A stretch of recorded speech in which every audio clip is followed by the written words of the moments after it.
It's official. The election campaign has begun. This was day one. Voters will go to the polls 29 days from now to determine who the next premier here at Queen's Park will be. In the meantime, get ready for a flurry of political promises and lots of pledges. So each leader kicked off their campaign today. Here's a summary of each and how each one has a different style as they approach day one. Etobicoke Lakeshore. In other words, Kathleen Wynne made her first official campaign stop in Ford Nation territory. Long time no see. Welcome to Etobicoke Lakeshore again. Surely not an oversight, but a direct jab at Doug Ford. Everyone takes their shoes off on the way. First up, shoes off. This campaign stop is in a couple's home. The Liberals were aiming for a folksy photo op complete with tea and a chat, and all the while trying to ignore the lights and cameras. Are you still running? Walking. You walk. No, I'm running. You're running. Then Wynne's announcement, one we heard in the budget, more money for seniors to stay in their homes. We know that as those things become more difficult and as it becomes more of a challenge to do them yourselves, you need some support. And so $750 a year is what we're putting in place for the Seniors Healthy Homes program so that people can access that little bit of support that, that they might need throughout the year. Now compare Wynne to Doug Ford, who made a $5 billion transit announcement today.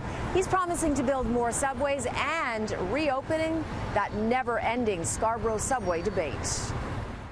We will get you moving no matter where you live.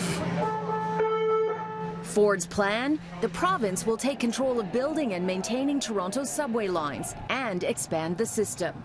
What will you do with the Scarborough subway? You've railed against the one-stop Scarborough subway. Are you going to add more stops to it? Yeah, we're going to go back to the original plan. We will be adding 2 additional stops on that. Ford's campaign stop had a different feel. It was much more formal. Media was kept behind a velvet rope. Questions were more controlled. Ford hinted the money to pay for expanding subways would be borrowed and amortized over a long period of time.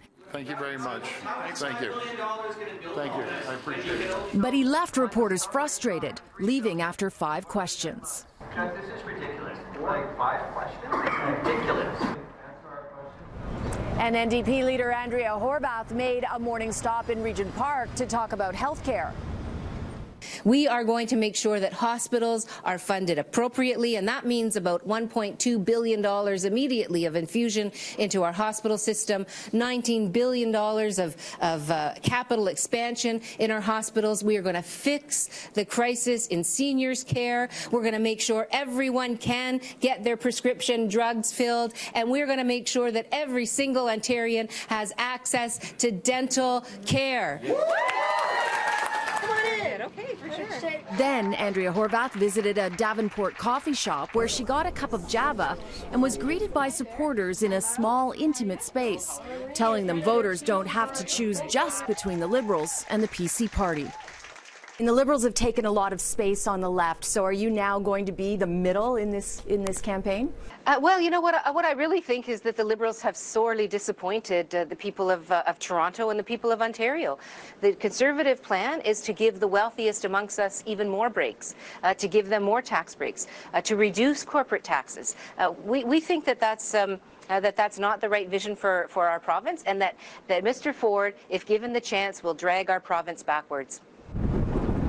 So there you go, 29 more days in this campaign. Lots can happen, and then, in fact, that's considered more than many lifetimes in politics.